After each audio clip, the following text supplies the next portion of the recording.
इस वीडियो में हम पढ़ेंगे कक्षा 10वीं का विषय विज्ञान यानी कि साइंस का पाठ 1 जिसका नाम है रासायनिक अभिक्रियाएं एवं समीकरण। तो शुरू करते हैं। तो इस पाठ में सबसे पहला विषय आता है हमारा रासायनिक अभिक्रिया। रासायनिक अभिक्रिया क्या होती है? जब दो या दो से अधिक पदार्थ मिलकर एक या एक से अधिक नए गुणधर्म वाले पदार्थों का निर्माण करते हैं तो उसे रासायनिक अभिक्रिया कहा जाता है। जब कोई भी दो पदार्थ मिलकर कोई एक नया पदार्थ बनाए जिसके गुणधर्म बिल्कुल अलग हों, जिनसे वो मिलके बना है, तो उसे कहेंगे हम रासायनिक अभिक्रिया। उदाहरण से समझ लेते हैं, बिल्कुल अच्छी तरह से ये समझ में आ जाएगा। जैसे हाइड्रोजन और ऑक्सीजन मिलकर जल यानी पानी का निर्माण करते हैं, तो ये क्या होगी? एक रासायनिक अभिक्रिया। क्यों? क्योंकि इसमें बिल्कुल नए गुणधर्म वाला पदार्थ बनता है जल।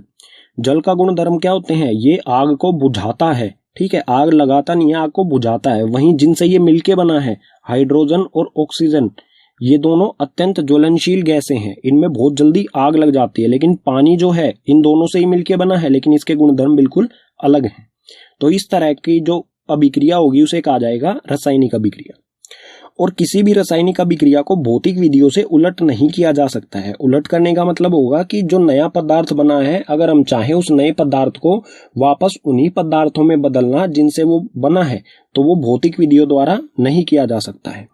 भौतिक विधि आप कक्षा 9 में पढ़ चुके होंगे, जैसे कि उसमें से कुछ मैंने यहाँ पर लिख दिए हैं, जैसे कि वाष्पीकरण, ऊर्ध्वपातन, आवसंज्ञा, उपकेंद्रीकरण। इन सभी विधियों से किसी भी रासायनिक अभिक्रिया को उलट नहीं किया जा सकता है। आगे है रासायनिक अभिक्रियाओं में शामिल। जब कोई रासायनिक अभिक्रिया होगी तो उसमें क्या चीजें शामिल होंगी? अवस्था में परिवर्तन। अवस्था में परिवर्तन का मतलब होगा कि रासायनिक अभिक्रिया होने से पहले वाले पदार्थ और रासायनिक अभिक्रिया के होने के बाद वाले पदार्थ यानी कि नए पदार्थ, उनकी अवस्था में परिवर्तन हो सकता है। जैसे कि ये उदाहरण है, यहाँ पर ये क्या है? यहाँ पर ये गैस है, यहाँ पर भी गैस है। दो गैसें मिलकर एक जल का यानी कि द्रव का निर्माण कर रही है। तो यहाँ पर क्या हो रहा है? दो गैस से अवस्था बदलकर जल बना रही है, तो अवस्था में परिवर्तन होगा। यानी कि ठोस से द्रव, द्रव से गैस या फिर गैस से ठोस में कोई भी अवस्था परिवर्तन हो सकती है जब रासायनिक अभिक्रिया होगी। आगे है रंग में परिवर्तन। रंग में भी परिवर्तन हो सकता है। रासायनिक अभिक्रिया होने से पहले या होने के बाद रंग में भी परिवर्तन हो सकता है। तापमान में परिवर्तन। रासायनिक अभिक्रिया के दौरान तापमान में भी परिवर्तन, तापमान कम भी हो सकता है और तापमान ज्यादा भी हो सकता है। और रासायनिक अभिक्रिया में चौथा है गैस का उत्सर्जन। जो भी रासायनिक अभिक्रिया होगी उसमें से गैस का उत्सर्जन भी हो सकता है। गैस का उत्सर्जन मतलब होगा उसमें से कोई रासायनिक अभिक्रिया के दौरान कोई उसमें से गैस निकले, ठीक है। पीछे वाले पेज पर हमने समझा रासायनिक अभिक्रियाओं की परिभाषा। अब हम देखते हैं रासायनिक अभिक्रिया के कुछ उदाहरण, जिससे रासायनिक अभिक्रियाएं हमें अच्छी तरह से समझ में आ जाए। तो यहाँ पर है दैनिक जीवन में होने वाली रासायनिक अभिक्रियाओं के कुछ उदाहरण। पहला है इसमें से भोजन का पाचन। जो भी हम खाना खाते हैं उसका पचना, वो भी क्या है? एक रासायनिक अभिक्रिया है। इसी तरह से श्वसन यानी कि सांस लेना, हम ऑक्सीजन अंदर लेते हैं और कार्बन डाइऑक्साइड छोड़ते हैं, तो ये भी एक रासायनिक अभिक्रिया है। लोहे पर जंग लगना, लोहे पर जंग लगना भी एक रासायनिक अभिक्रिया है और ये बहुत धीरे धीरे होने वाली रासायनिक अभिक्रिया है। इसी तरह दही का बनना, दूध से दही में बदल जाना, ये भी एक रासायनिक अभिक्रिया है। ये तो हो गई हमारे दैनिक जीवन में होने वाली रासायनिक अभिक्रियाएं। अगर इसके अलावा हम बात करें, जैसा कि क्रियाकलाप 1.1 में दिया गया है, मैग्नीशियम रिबन का दहन किया जाता है, तो वो भी एक रासायनिक अभिक्रिया होगी। क्रियाकलाप 1.2 में लेड नाइट्रेट में पोटेशियम आयोडाइड को मिलाया जाता है, वो भी एक रासायनिक अभिक्रिया होगी। इसी तरह से क्रियाकलाप 1.3 में सल्फ्यूरिक अम्ल या फिर हाइड्रोक्लोरिक अम्ल में जिंक की गोलियां डाली जाती हैं, वो भी एक रासायनिक अभिक्रिया होगी, ठीक है। रासायनिक अभिक्रिया में दो महत्वपूर्ण चीजें होती हैं, अभिकारक और उत्पाद। तो ये दोनों क्या होते हैं? पढ़ते हैं। अभिकारक ऐसे पदार्थ जो किसी रासायनिक अभिक्रिया में भाग या फिर हिस्सा लेते हैं, उसे अभिकारक कहा जाएगा। और उत्पाद ऐसे पदार्थ जिनका निर्माण रासायनिक अभिक्रिया में होता है, उसे कहेंगे उत्पादी। उत्पाद यानी कि जो नया पदार्थ बनता है, नए गुणधर्म वाला पदार्थ बनता है, वो होगा उत्पाद। और जिनसे मिलके बनता है उसे कहेंगे हम अभिकारक, ठीक है। उदाहरण की सहायता से इन्हें बिल्कुल अच्छी तरह से समझ लेते हैं, अभिकारक और उत्पाद। उदाहरण ले रखा है हमने यहाँ पर, हाइड्रोजन और ऑक्सीजन मिलकर जल यानी पानी का निर्माण करते हैं। तो यहाँ पर हमें देखना है नया जो पदार्थ है वो कौन सा है। तो नया पदार्थ क्या है? किसका निर्माण हुआ? यहाँ पर जल का, बिल्कुल नए गुणधर्म वाला पदार्थ है जल, तो ये होगा उत्पाद। और जिनसे मिलके बना है वो होंगे अभिकारक। किन किन से मिलके बना है? ये हाइड्रोजन से और ऑक्सीजन से, ये दोनों होंगे अभिकारक। ठीक है, अगला विषय है हमारा रासायनिक समीकरण। रासायनिक समीकरण क्या होता है और इसे किस तरह से लिखा जाता है? तो रासायनिक अभिक्रिया, जो भी रासायनिक अभिक्रिया होती है उसको रासायनिक समीकरण के द्वारा निरूपित किया जाता है, या फिर कह सकते हैं दर्शाया जा सकता है। ठीक है, और रासायनिक समीकरण में, रासायनिक समीकरण के अभिकारक और उत्पादों में, चाहे वो अभिकारक हो चाहे उत्पाद हो, उसमें क्या होता है, पदार्थ के प्रतीकों का इस्तेमाल किया जाता है। जो भी पदार्थ के प्रतीक होंगे उनका इस्तेमाल किया जाता है। पदार्थ के प्रतीकों का मतलब क्या होगा, जैसे अगर ऑक्सीजन है तो उसका प्रतीक क्या होता है, O। नाइट्रोजन है तो उसका प्रतीक होता है N। अगर लोहा है, आयरन जिसे कहते हैं इंग्लिश में, उसका प्रतीक है Fe। तो इन प्रतीकों का इस्तेमाल किया जाएगा, और प्रतीकों को हम सूत्र भी कह सकते हैं। और प्रतीकों के साथ उनकी भौतिक अवस्था को भी दर्शाया जाता है। भौतिक अवस्था यानी कि वो ठोस हैं, द्रव हैं, गैस हैं, या फिर जलीय विलयन है। तो ठोस के लिए हम लिखेंगे S, द्रव के लिए लिखा जाएगा L, लिक्विड होता है। ठीक है, इसे इंग्लिश की फॉर्म में लिखा जाता है। ठोस को कहा जाता है सॉलिड, तो उसके लिए हम लिखेंगे S। द्रव को कहा जाता है लिक्विड, तो L। गैस को गैस ही कहते हैं, तो G। और एक्वस यानी कि जलीय विलयन, ऐसा विलयन जो जल के अंदर बना है, ऐसा, ठीक है, जो जल के अंदर बनता है उसे लिखेंगे हम AQ, यानी एक्वस। इसे इंग्लिश में एक्वस कहा जाता है। तो उदाहरण ले लेते हैं इसका अच्छी तरह से समझने के लिए। उदाहरण ले रहे हैं हम यहाँ पर क्रियाकलाप 1.1 से। मैग्नीशियम रिबन को वायु या फिर कह सकते हैं ऑक्सीजन में दहन कर मैग्नीशियम ऑक्साइड बनाना। क्रियाकलाप 1 में मैग्नीशियम रिबन को दहन किया जाता है वायु की मौजूदगी में। वायु की जगह हम क्या कहेंगे, ऑक्सीजन, क्योंकि यही गैस होती है जो किसी भी दहन का कारण होती है। अगर ऑक्सीजन नहीं होगी तो दहन नहीं होगा। तो उत्तरदायी, दहन के लिए उत्तरदायी गैस होती है ऑक्सीजन, तो वायु की जगह हम कहेंगे ऑक्सीजन। तो यहां पर हमें सबसे पहले पहचानना है अभिकारक क्या है। ठीक है, नया पदार्थ क्या बनता है यहां पर, मैग्नीशियम ऑक्साइड। मतलब ये क्या है, ये है उत्पाद। ठीक है, ये लिख देते हैं यहां पर उत्पाद। जिनसे ये मिलके बना है वो होंगे अभिकारक। तो ये किससे मिलके बना है, मैग्नीशियम से और ऑक्सीजन से, तो ये दोनों क्या होंगे, अभिकारक। ठीक है, तो इसको सूत्र के द्वारा किस तरह से दर्शाया जाता है वो बताने जा रहा हूं मैं। सबसे पहले मैग्नीशियम का प्रतीक क्या होता है, Mg। ठीक है, और ऑक्सीजन का प्रतीक क्या होता है, O2 लिखेंगे हम यहां पर, क्योंकि ऑक्सीजन के 2 एटम इकट्ठे रहते हैं हमेशा। और जो भी अभिकारक हैं, अगर एक अभिकारक है तो कोई बात नहीं, अगर 2 हैं या 2 से ज्यादा हैं तो सभी के बीच में जमा का निशान लगाएंगे। तो मैग्नीशियम जमा में ऑक्सीजन, ये मैग्नीशियम ये ऑक्सीजन। अभिकारक हमारे हो गए पूरे। अब लगाएंगे एक तीर का निशान। ठीक है, तीर का निशान जो है ये रासायनिक अभिक्रिया को दर्शाता है कि यहां पर इन दोनों में मिलकर रासायनिक अभिक्रिया की और उत्पाद इसके सिर की तरफ होता है। ठीक है, तीर के सिर की तरफ उत्पाद क्या बना, मैग्नीशियम ऑक्साइड। मैग्नीशियम ऑक्साइड का सूत्र होता है MgO। तो ये हो गया हमारा रासायनिक समीकरण। और जो तीर होता है इसकी पूंछ, ये पूंछ है, ये जो पूंछ है इसकी तरफ होते हैं अभिकारक। ठीक है, और इसके सिर की तरफ होते हैं उत्पाद।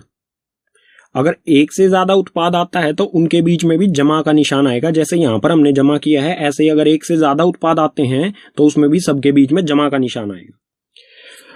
लेकिन ये जो रासायनिक समीकरण है ये संतुलित नहीं है। संतुलित का मतलब क्या होगा, यहां पर ऑक्सीजन के कितने एटम है, 2, लेकिन यहां पर सिर्फ एक ही है। ठीक है, यहां पर कुछ भी नहीं लिखा हुआ ऑक्सीजन के, तो यहां पर एक ही है। दोनों तरफ बराबर होने चाहिए।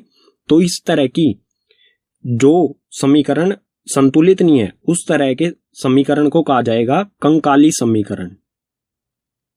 ठीक है, अब इसको संतुलित किस तरह से किया जाता है वो हम देखेंगे अगले पेज पर। लेकिन अभी भी इसमें एक कमी है, क्या, हमने इसकी भौतिक अवस्थाएं नहीं लिखी हैं। तो भौतिक अवस्था के इस साथी से कैसे लिखा जाता है, Mg। मैग्नीशियम रिबन कैसा था, ठोस यानी कि सॉलिड। ठीक है, सॉलिड के लिए लिखेंगे हम S। उसके बाद ऑक्सीजन कैसी होती है, गैस होती है, तो गैस के लिए लिखेंगे G। रासायनिक अभिक्रिया हुई, रासायनिक अभिक्रिया होने को दर्शाता है। यदि रासायनिक अभिक्रिया हुई और हमें क्या मिला, मैग्नीशियम ऑक्साइड MgO। और मैग्नीशियम ऑक्साइड ये क्या है, ठोस, ठोस के लिए लिखेंगे हम सॉलिड के, ठीक है, तो S। तो ये होगी हमारी रासायनिक समीकरण, ठीक है। अब इसे संतुलित किस तरह से किया जाता है वो देखते हैं अगले पेज पर। अब हम देखेंगे रासायनिक समीकरण को संतुलित करना। कोई भी रासायनिक समीकरण होता है उसको किस प्रकार से संतुलित किया जाता है। तो यहाँ पर है Fe। Fe जो प्रतीक होता है वो होता है लोहा, लोहे का प्रतीक, लोहा जमा में H2O यानी कि जल। लोहा और जल अभिकारक दो हैं, वो अभिक्रिया करके लोहा Fe3O4 यानी Fe3O4 लोहे का ऑक्साइड जमा में H2 यानी हाइड्रोजन गैस बनाते हैं। तो इस अभिक्रिया को हम संतुलित करके देखेंगे। संतुलित करने का मतलब क्या होगा, सबसे पहले हम इसमें अभिकारक, जो भी अभिकारक हैं उसमें कितने एटम यानी कि परमाणुओं की संख्या गिनेंगे, ठीक है। यहाँ पर लोहा है, लोहे के कितने परमाणु है, यहाँ पर कुछ नहीं लिखा हुआ, तो Fe मतलब लोहे का एक परमाणु है। तो इस तरह की आपको एक टेबल बनानी है जिसमें आपको तत्व लिखने हैं एक लाइन में, अभिकारक और उत्पाद। इसमें हम अभिकारक के नीचे लिखेंगे Fe यानी लोहे में कितने परमाणुओं की संख्या है, और इसमें उत्पाद में लोहे में कितने परमाणुओं की संख्या है। इसी तरह से हाइड्रोजन और ऑक्सीजन की। तो इसे संतुलित करते हैं।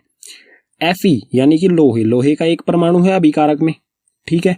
अब देखेंगे लोहे का उत्पाद में कितने परमाणु है। लोहे के उत्पाद में 3 परमाणु हैं, तो यहां पर लिखा हमने 3। अब देखते हैं हाइड्रोजन के। हाइड्रोजन के अभिकारक में 2 हैं और उत्पाद में भी 2 हैं, तो ये 2 हो और ये भी 2। ऑक्सीजन बचता है, ऑक्सीजन के अभिकारक में 1 है और उत्पाद में 4 हैं, तो ये 1 और यहां पर 4। संतुलित करने का मतलब क्या होगा कि जितनी परमाणुओं की संख्या किसी तत्व की अभिकारक में है उतनी ही उत्पाद में होनी चाहिए, ठीक है। अभिकारक और उत्पाद में बराबर परमाणुओं की संख्या, बराबर एटम की संख्या होनी चाहिए। अगर यहाँ पर 1 है तो यहाँ पर भी 1 होना चाहिए, अगर यहाँ पर 3 है तो यहाँ पर भी 3 होना चाहिए, बराबर होने चाहिए। तो इसका संतुलित करने का कोई ऐसा स्पेसिफिक फॉर्मूला या कोई तरीका नहीं है, इसको बस थोड़ा सा अपना दिमाग पर जोर डालना है और यह आसानी से हो जाता है, ठीक है। सबसे पहले हम क्या करेंगे, जो भी हमारे तत्व हैं वो अभिकारक में हो चाहे उत्पाद में हो, उनको एक ब्रैकेट में बंद करेंगे इस तरह से। ब्रैकेट में बंद करने का क्या मतलब होगा कि ब्रैकेट के हम अंदर कोई भी बदलाव नहीं कर सकते हैं। जो भी ये ब्रैकेट के अंदर जो चीज आ गई है उसमें कोई भी बदलाव नहीं कर सकते हैं। और इसमें हम कुछ मल्टीप्लाई कर सकते हैं, मल्टीप्लाई यानी गुणा कर सकते हैं। किस तरह से, जैसे उत्पाद में 3 है और अभिकारक में 1 है, तो अभिकारक को भी अगर हम 3 बनाना चाहें तो इस 1 को कितने से गुना करना पड़ेगा, 1 को हम गुना करेंगे 3 से, तो 1 को 3 से गुना किया, ये हो गया 3। अब ये जो अभिकारक में हमने 3 यहां पर गुना किया है, ये हमें कहां लिखना है, Fe जो लोहा है इसके यहां पर आगे, ठीक है। तो ये यहां पर इसका मतलब क्या है, 3 Fe, 3 हो गए लोहे के परमाणु, यहां पर भी 3 है और यहां पर भी 3, तो Fe मतलब लोहा जो है वो हो गया संतुलित। हाइड्रोजन को देखते हैं। हाइड्रोजन यहां पर 2 है और यहां पर भी 2। हाइड्रोजन पहले से ही संतुलित है, इसे हमें करने की जरूरत नहीं है। अब देखेंगे हम ऑक्सीजन। ऑक्सीजन का अभिकारक में 1 है और उत्पाद में 4 है, तो अभिकारकों में हम कितना गुना करेंगे, 4। 4 से गुना करने पर ये क्या हो जाएगा, 1 गुना में 4, 4। तो अब क्या करोगे आप, हाइड्रोजन मतलब हाइड्रोजन और ऑक्सीजन, ऑक्सीजन के पहले यहां तो आप लिख नहीं सकते बीच में 4, आपको लिखना पड़ेगा 4 यहां पर, और यहां पर 4 लिखने का मतलब क्या होगा, 4 दूनी 8, 8 तो यहां पर हाइड्रोजन के हो जाएंगे और 4 ऑक्सीजन का 1 है, तो 4 एकम 4 ऑक्सीजन के हो जाएंगे 4, ठीक है। मतलब ये 4 जो हमने गुना किया है ये पूरे में हाइड्रोजन और ऑक्सीजन दोनों में गुना हुआ है, तो यहां पर भी ये 4 यहां पर गुना करूंगा मैं, तो हो गए 8। इससे ऑक्सीजन तो हमारा संतुलित हो जाता है, ऑक्सीजन के तो हो गए 4, लेकिन इससे हाइड्रोजन जो था वो असंतुलित हो गया। तो हाइड्रोजन को भी देखते हैं। अब इस तरफ तो हम अभिकारकों में तो हम कोई बदलाव कर नहीं सकते हैं क्योंकि हम दोनों के आगे लगा चुके हैं पहले ही। तो दूसरी तरफ देखते हैं, दूसरी तरफ में हमें हाइड्रोजन को करना है उत्पाद, तो यहां पर आएंगे, यहां पर हम कितने से गुना करें कि ये 8 हो जाए, 2 को हम कितने से गुना करें कि 8 हो जाए, तो करेंगे 4 से गुना, तो ये हो गया 8, तो यहां हम लिखेंगे 4। तो ये हो गई संतुलित अभिक्रिया, जहां पर दोनों तरफ अभिकारकों में और उत्पादों में दोनों तरफ बराबर परमाणुओं की संख्या है, 3 3 8 8 और 4 4, सभी के, लोहे के, हाइड्रोजन के और ऑक्सीजन के, सभी हो गए संतुलित। लेकिन अभी भी ये प्रॉपर एक अच्छी तरह से लिखी गई समीकरण नहीं है क्योंकि इसमें भौतिक अवस्थाएं हमने नहीं लिखी हैं, तो इसे भौतिक अवस्थाओं के साथ लिखेंगे इस तरह से 3 Fe। अब ब्रैकेट हमें हटा देना है। Fe क्या है, लोहा क्या होता है, ठोस, ठोस यानी कि सॉलिड, S से सॉलिड हो गया, ठीक है, ये हो गया सॉलिड। जमा में 4 H2O।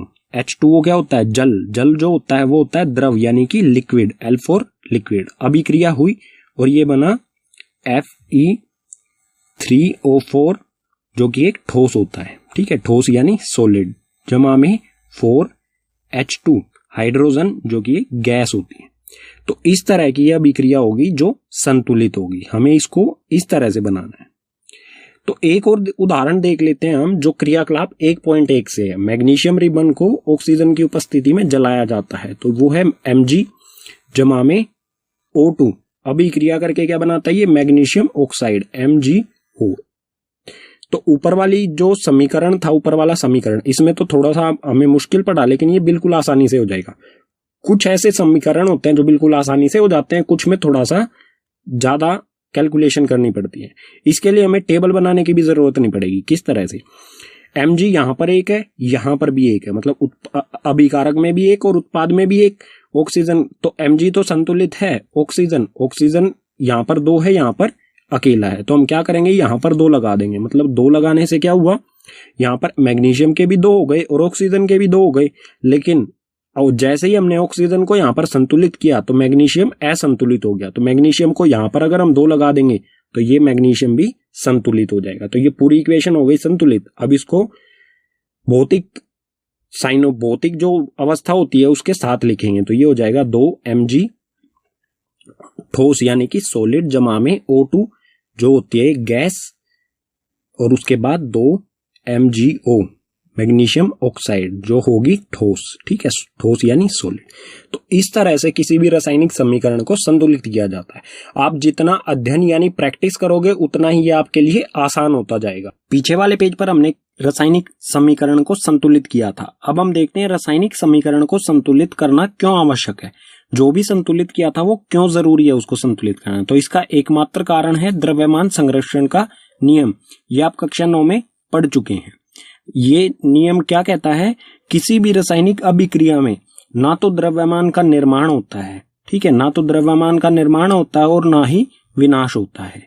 इसका मतलब क्या होगा? द्रव्यमान जितना अभिकारकों में है रासायनिक अभिक्रिया के पहले है, वो उतना ही उत्पादों में रासायनिक अभिक्रिया के बाद रहेगा। तो इस नियम से हम निष्कर्ष निकाल सकते हैं कि रासायनिक अभिक्रिया के पहले यानी कि अभिकारक एवं उसके बाद रासायनिक अभिक्रिया होने के बाद यानी कि उत्पाद में प्रत्येक पदार्थ के परमाणुओं की संख्या बराबर होनी चाहिए। परमाणुओं की संख्या बराबर इसलिए होनी चाहिए क्योंकि परमाणु द्रव्यमान जो है वो किस चीज पर डिपेंड करता है? परमाणुओं की संख्या पर। तो परमाणुओं की संख्या बराबर होगी तो ही द्रव्यमान दोनों तरफ बराबर होगा। ठीक है, अब देखते हैं रासायनिक अभिक्रियाओं के प्रकार। रासायनिक अभिक्रियाओं के कितने प्रकार होते हैं, इनको एक एक करके पढ़ेंगे। तो रासायनिक अभिक्रिया का पहला प्रकार है संयोजन अभिक्रिया। संयोजन अभिक्रिया क्या होती है? इस अभिक्रिया में 2 या 2 से अधिक अभिकारक मिलकर एक उत्पाद बनाएं, एक या फिर अकेला उत्पाद बनाएं, तो उसे कहा जाएगा संयोजन अभिक्रिया। अभिकारक तो 2 या 2 से ज्यादा भी हो सकते हैं, लेकिन उत्पाद हमेशा एक ही बने, ऐसी अभिक्रिया को संयोजन अभिक्रिया कहा जाएगा। और इसका जो रासायनिक समीकरण कुछ इस तरह से होगा। एक अभिकारक A है और एक अभिकारक B है। 2 अभिकारक जुड़कर 2 या 2 से ज्यादा अभिकारक जुड़कर अकेला C उत्पाद बनाएं, तो इस तरह का जो रासायनिक समीकरण लिखा होगा उसको कहा जाएगा संयोजन अभिक्रिया। उदाहरण से और अच्छी तरह से समझ लेते हैं। उदाहरण में सबसे पहला है कोयले का दहन। कोयले का दहन किस तरह से होता है? कोयला क्या होता है? कार्बन का सूत्र होता है, कार्बन का प्रतीक C। ठीक है, तो एक कार्बन जमा में ऑक्सीजन इसलिए क्योंकि ऑक्सीजन गैस ही किसी भी दहन के लिए उत्तरदायी होती है। तो कार्बन जमा में ऑक्सीजन, 2 अभिकारक मिलकर एक CO2 गैस का निर्माण करते हैं। जलने के बाद कोयले में से CO2 गैस निकलती है। तो 2 अभिकारक एक सिंगल अकेले उत्पाद का निर्माण करते हैं, तो उसे कहा जाएगा संयोजन अभिक्रिया। ये उदाहरण हो जाएगा। इसी तरह से अगला उदाहरण जल का निर्माण भी संयोजन अभिक्रिया के द्वारा ही होता है। इसमें 2 चीजें होती हैं, 2H2 यानी कि हाइड्रोजन और ऑक्सीजन। 2 अभिकारक मिलकर एक अकेली चीज जल यानी कि H2O का निर्माण कर रहे हैं। तो 2 अभिकारक एक चीज का निर्माण कर रहे हैं तो संयोजन अभिक्रिया। ये दोनों इसके उदाहरण हो जाएंगे। ठीक है, रासायनिक अभिक्रिया का दूसरा प्रकार है वियोजन अभिक्रिया। वियोजन अभिक्रिया क्या होती है? वियोजन का मतलब होता है अलग होना। तो ये अभिक्रिया क्या होती है? एक अभिकारक टूटकर दो या दो से अधिक उत्पादों में बदल जाए तो उसे वियोजन अभिक्रिया कहा जाएगा। मतलब कोई एक अभिकारक, जैसे कि हमारा ए कोई एक अभिकारक है, इसको गर्म किया जाएगा तो ये दो बी और सी उत्पाद में बदल जाना, मतलब कोई एक अभिकारक दो चीजों में बट जाए, अलग अलग हो जाए, तो उसे कहेंगे हम वियोजन अभिक्रिया। वियोजन का मतलब ही होता है अलग होना। तो ए यहाँ पर अलग अलग दो हिस्सों में बट गया, बी और सी में, ठीक है। और ये वियोजन अभिक्रिया ये तीन प्रकार से होती है: ऊष्मीय वियोजन, वैद्युत वियोजन और प्रकाशीय वियोजन। इन तीनों के बारे में अगले पेज पर उदाहरण सहित पढ़ते हैं बिल्कुल अच्छी तरह से। तो वियोजन अभिक्रिया का पहला प्रकार है ऊष्मीय वियोजन। ये क्या होता है? अभिकारक को ऊष्मा द्वारा अलग किया जाता है, ठीक है। अभिकारक को ऊष्मा या फिर कह सकते हैं हम गर्मी द्वारा तापमान बढ़ाकर अलग किया जाता है। उदाहरण देख लेते हैं, इसका अच्छी तरह से हमें समझ में आ जाएगा। तो यहाँ पर है CaCO3 यानी कैल्शियम कार्बोनेट। कैल्शियम कार्बोनेट जो कि एक ठोस होता है, जब इसको गर्म किया जाएगा, इसको ऊष्मा प्रदान की जाएगी, इसका तापमान बढ़ाया जाएगा, तो ये दो चीजों में CaO कैल्शियम ऑक्साइड और CO2 दो उत्पादों में बदल जाएगा। तो कोई एक अभिकारक ऊष्मा द्वारा दो उत्पादों में बदल जाए तो उसे कहेंगे हम ऊष्मीय वियोजन। ऊष्मा का मतलब ये होता है गर्मी, तो ऐसा वियोजन जो गर्मी के द्वारा किया जाए, ठीक है। वियोजन अभिक्रिया का दूसरा प्रकार है वैद्युत वियोजन। वैद्युत वियोजन क्या होता है? विद्युत धारा के प्रवाहित होने के कारण होने वाला वियोजन। तो इसमें विद्युत यानी कि बिजली इसमें से गुजारी जाती है, तो वो दो अलग चीजों में बट जाए तो उसे कहा जाएगा वैद्युत वियोजन। जैसे उदाहरण ले लेते हैं इसका, यहाँ पर हमारे पास है 2H2O यानी कि पानी, ठीक है। जल जो कि एक लिक्विड है, उसमें से जब विद्युत धारा गुजारी जाएगी तो वो दो अलग अलग गैसेज में बदल जाएगा, हाइड्रोजन में और ऑक्सीजन में। तो कोई एक अभिकारक विद्युत धारा उसमें से जब गुजारी जाए, जब दो अलग अलग उत्पादों में बदल जाता है, तो उस तरह के अभिक्रिया को कहा जाएगा वैद्युत वियोजन अभिक्रिया, ठीक है। वियोजन अभिक्रिया का तीसरा प्रकार है प्रकाशीय वियोजन। प्रकाश मतलब रोशनी, ठीक है। तो ये क्या होता है? सूर्य के प्रकाश की उपस्थिति में होने वाला वियोजन। ऐसा वियोजन जो सूर्य के प्रकाश की वजह से होता है, ठीक है। तो इसका भी उदाहरण देखते हैं यहाँ पर 2AgCl यानी कि सिल्वर क्लोराइड को जब सूर्य के प्रकाश में रखा जाएगा तो ये दो अलग अलग चीजों में बदल जाएगा, Ag यानी कि सिल्वर और क्लोरीन में, ठीक है। तो ऐसा वियोजन जिसमें कोई एक अभिकारक को सूर्य के प्रकाश में रखने से वो दो अलग अलग चीजों में बदल जाए तो उसे कहा जाएगा प्रकाशीय वियोजन। और ये जो अभिक्रिया है प्रकाशीय वियोजन की, सिल्वर क्लोराइड को अलग अलग करना, इसका उपयोग किया जाता है श्याम श्वेत फोटोग्राफी यानी ब्लैक एंड व्हाइट फोटोग्राफी में इसका इस्तेमाल किया जाता है। ये महत्वपूर्ण है, कई बार आपसे एग्जाम में पूछी गई है, ठीक है। रासायनिक अभिक्रिया का तीसरा प्रकार है विस्थापन अभिक्रिया। विस्थापन अभिक्रिया क्या होती है?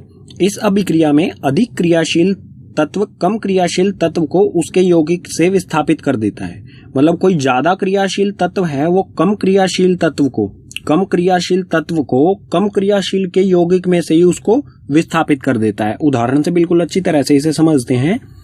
तो उदाहरण है यहाँ पर Fe जमा में CuSO4, मतलब Fe होता है लोहा, CuSO4 होता है कॉपर सल्फेट। इसके नीचे मैंने लिख दिए, इनको आप पढ़ सकते हैं। तो आयरन और कॉपर सल्फेट अभिक्रिया करके, ये दोनों अभिकारक अभिक्रिया करके क्या बनाते हैं? FeSO4 लोहे का सल्फेट जमा में कॉपर यहां से अलग हो जाता है। तो इस इक्वेशन को आप देखेंगे, इस समीकरण को आप देखेंगे तो यहाँ पर कॉपर सल्फेट का जो यौगिक है, ये अभिक्रिया होने के बाद क्या हो जाता है? लोहे का सल्फेट, ठीक है। मतलब ये कॉपर जो है, लोहा कॉपर से ज्यादा क्रियाशील होता है, तो ये ज्यादा क्रियाशील तत्व ने कॉपर को उसी के यौगिक कॉपर सल्फेट में से उसको अलग कर दिया है, ठीक है। उसे विस्थापित कर दिया है, अलग निकाल दिया है। तो सल्फेट के साथ यहाँ पर लोहा आ जाता है कॉपर की जगह, और कॉपर हो जाता है बिल्कुल अलग। तो इसी के कॉपर को इसी के यौगिक कॉपर सल्फेट में से अलग कर दिया जाता है। तो इस तरह की जो अभिक्रिया होगी उसे कहा जाएगा विस्थापन अभिक्रिया। रासायनिक अभिक्रियाओं का चौथा प्रकार है द्विविस्थापन अभिक्रिया। द्विविस्थापन अभिक्रिया क्या होती है? इस अभिक्रिया में उत्पादों के निर्माण दो यौगिकों के बीच आयनों के आयनों के आदान प्रदान से होता है। आयन्स होते हैं, उस पर चार्ज कितना है, जमा का धनात्मक चार्ज है या ऋणात्मक। ठीक है, तो इसका उदाहरण देख लेते हैं, इसे अच्छी तरह से समझ लेंगे। यहां पर उदाहरण में है Na2SO4, यानी कि Na जो साइन होता है ये होता है सोडियम और सल्फेट, सोडियम सल्फेट जमा में BaCl बैरियम क्लोराइड, अभिक्रिया करके ये बनाते हैं बैरियम सल्फेट और सोडियम क्लोराइड। नीचे मैंने इनके नाम लिख दिए हैं। ठीक है, तो इसमें आप देखेंगे कि जो सल्फेट यहाँ पर सोडियम के साथ है, सल्फेट और सोडियम साथ साथ है, लेकिन जब अभिक्रिया हो जाएगी तो ये सल्फेट जो है ये बैरियम के साथ जुड़ जाएगा। ठीक है, ये दोनों आपस में जुड़ जाएंगे अभिक्रिया के बाद। तो यहाँ पर आप देखो BaSO4, ठीक है, और जो सोडियम है Na, ये Na और Cl क्लोरीन, सोडियम और क्लोरीन जुड़कर NaCl का निर्माण करेंगे। तो यहां पर क्या हुआ, जो द्विविस्थापन मतलब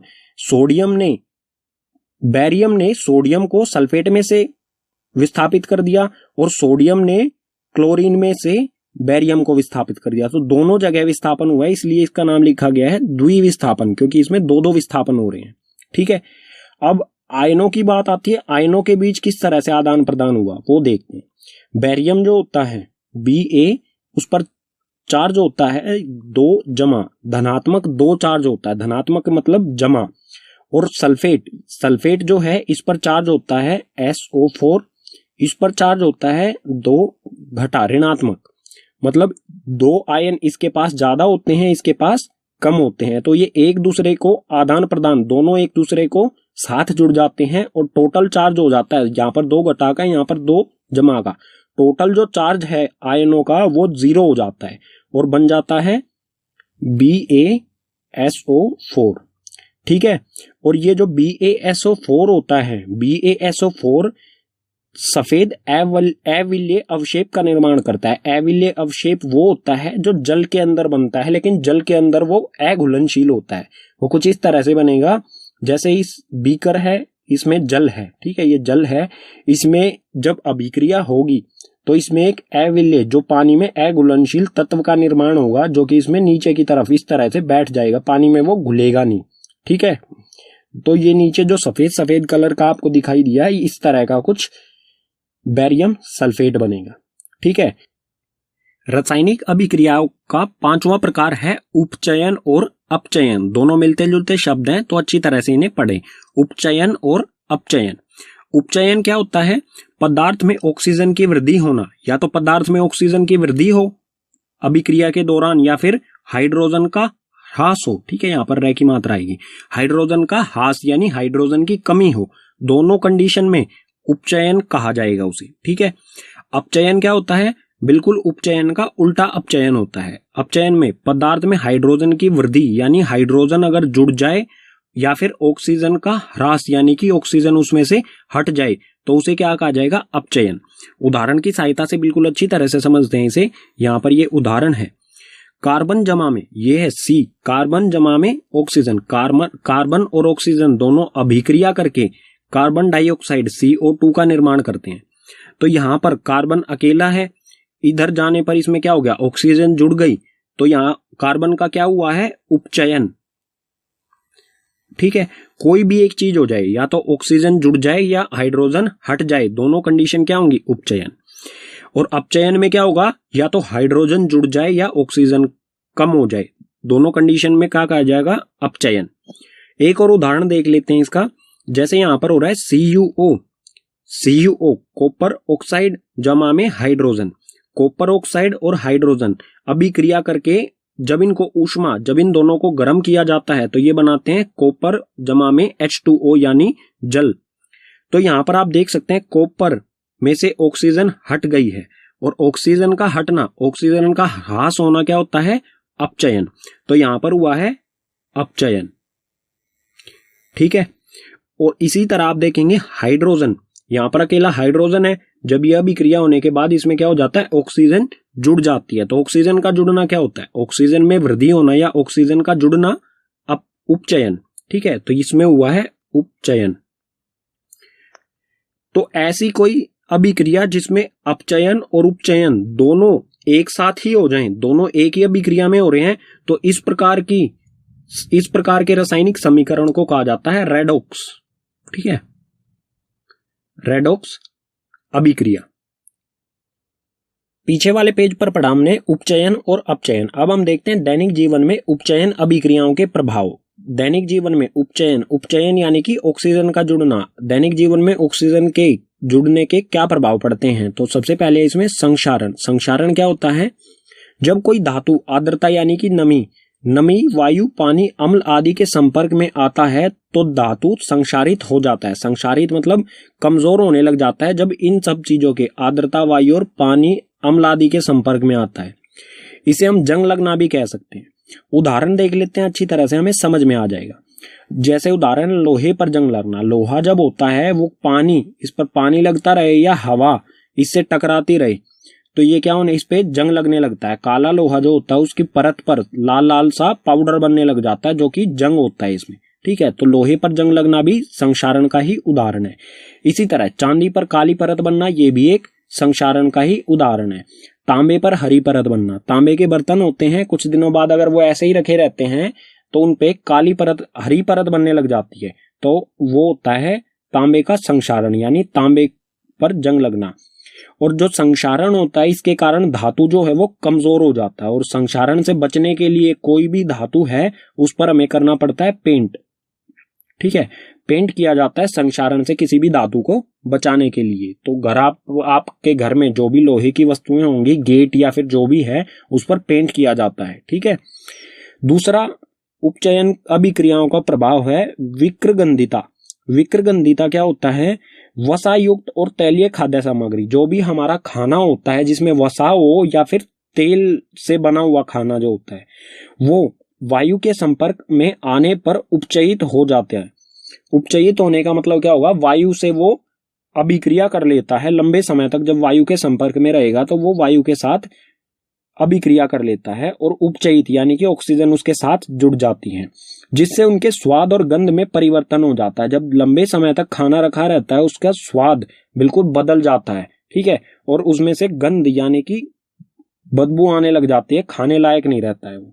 ठीक है, और विक्रगंधिता से बचने के लिए क्या किया जाता है? जैसे चिप्स पैकेट्स आते हैं, चिप्स जो होते हैं तेल में तले हुए होते हैं, तो चिप्स पैकेट्स जो होते हैं उसमें बहुत समय तक वो रहते हैं पैकेट्स में, तो वो उपचयित क्यों नहीं होते हैं? क्योंकि पैकेट्स जो होते हैं, चिप्स के पैकेट्स, उसमें गैस डाली जाती है जिसके कारण वो फूले रहते हैं। उस गैस का नाम है नाइट्रोजन। नाइट्रोजन गैस जो है वो उपचयित होने से बचाती है किसी भी खाद्य सामग्री को। एक तरीका तो है नाइट्रोजन गैस पैकेट्स में हम डाल के उपचयित होने से, विक्रगंधिता होने से हम बचा सकते हैं अपने खाने को। दूसरा तरीका है उसे ठंडा कर देंगे। ठीक है, फ्रिज में अगर हम रख देंगे, फ्रिज में कोई भी खाना हम रखेंगे तो उससे विक्रगंधिता धीमी हो जाती है। ठीक है, दुगना समय लगता है उसे फिर विक्रगंधित होने में। रासायनिक अभिक्रियाओं के प्रकार पढ़े हमने 1 से लेके 5 तक। अब रासायनिक अभिक्रियाओं को दूसरे प्रकार से भी वर्गीकृत किया जाता है, उसको पढ़ते हैं। तो रासायनिक अभिक्रिया के प्रकार, इसे वर्गीकृत किस आधार पर किया गया है? तापमान के आधार पर इसे वर्गीकृत किया है। तो तापमान के आधार पर रासायनिक अभिक्रिया को 2 तरह से वर्गीकृत किया जाता है। पहला है ऊष्माक्षेपी और दूसरा है ऊष्माशोषी। तो ऊष्माक्षेपी अभिक्रिया क्या होती है? जिन अभिक्रिया में उत्पाद के निर्माण के साथ साथ ऊष्मा का भी उत्सर्जन होता है तो उसे कहा जाएगा ऊष्माक्षेपी अभिक्रिया। जैसे उदाहरण से अच्छी तरह से समझते हैं, ये अभिकारक है। उदाहरण है प्राकृतिक गैस का दहन। प्राकृतिक गैस को जब जलाया जाता है तो वो एक ऊष्माक्षेपी अभिक्रिया होती है कुछ इस तरह से। प्राकृतिक गैस होती है CH4 यानी मीथेन। ठीक है, मीथेन को जब दहन किया जाता है, दहन के लिए उत्तरदायी गैस कौन सी होती है? ऑक्सीजन। तो मीथेन को ऑक्सीजन की उपस्थिति में दहन किया जाता है, यानी 2 अभिकारक जब इन्हें दहन किया जाएगा तो कार्बन डाइऑक्साइड गैस बनेगी, पानी बनेगा, लेकिन पानी किस फॉर्म में है? गैस की फॉर्म में है, यानी कि पानी जो है वो वाष्प है। ठीक है, वाष्प की फॉर्म में है, और उसके साथ साथ बहुत सारी ऊष्मा होती है। जब आप गैस जलाते हैं तो उसमें बहुत सारी गर्मी होती है। ठीक है, गर्म होती है गैस बहुत ज्यादा। तो इस तरह की अभिक्रिया जिसमें हमें ऊष्मा मिलती है उत्पाद के साथ साथ, 2 उत्पाद हो रहे हैं लेकिन उसके साथ साथ हमें ऊष्मा भी मिल रही है, तो इस प्रकार की अभिक्रिया को कहा जाएगा ऊष्मक्षेपी अभिक्रिया। ऊष्माक्षेपी अभिक्रिया। दूसरा है ऊष्माशोषी अभिक्रिया, ये बिल्कुल ऊष्मक्षेपी का विपरीत है। ऊष्माशोषी अभिक्रिया क्या होती है? जिन अभिक्रियाओं में अभिकारकों को तोड़ने के लिए ऊष्मा, प्रकाश या विद्युत ऊर्जा की आवश्यकता होती है। मतलब क्या होगा, इसमें कोई अभिकारक है हमारा, यहाँ पर मान लेते हैं ए अभिकारक है, इसे तोड़ने के लिए हमें इसमें या तो ऊष्मा, इसको तोड़ने के लिए या तो ऊष्मा, प्रकाश या विद्युत की ऊर्जा इसे देनी होगी। ठीक है, इसमें हमें मिलती है, इसमें हमें देनी पड़ती है ऊष्मा तोड़ने के लिए इसे, तो उसे कहा जाता है ऊष्माशोषी अभिक्रिया। और ऊष्माशोषी अभिक्रिया के उदाहरण हो जाएंगे जो कि वियोजन अभिक्रिया, ऊष्मीय वियोजन अभिक्रिया का उदाहरण था। ठीक है, ऊष्मा, प्रकाश और वैद्युत वियोजन, जो तीन प्रकार का वियोजन होता है, वो तीनों उदाहरण इसके भी उदाहरण हो जाएंगे ऊष्माशोषी अभिक्रिया के। ठीक है, तो पाठ हो जाता है कंप्लीट। तो उम्मीद करूंगा कि आपको पाठ के सभी विषय समझ आए होंगे। अगर आपको पाठ के सभी विषय समझ आए हैं तो इस वीडियो को अपने मित्र यानी क्लासमेट के साथ साझा कीजिए, शेयर कीजिए। और अगर कोई भी ऐसा विषय रह गया है जो समझ में नहीं आया है तो उसे कमेंट बॉक्स में कमेंट कीजिए। और वीडियो देखने के लिए धन्यवाद।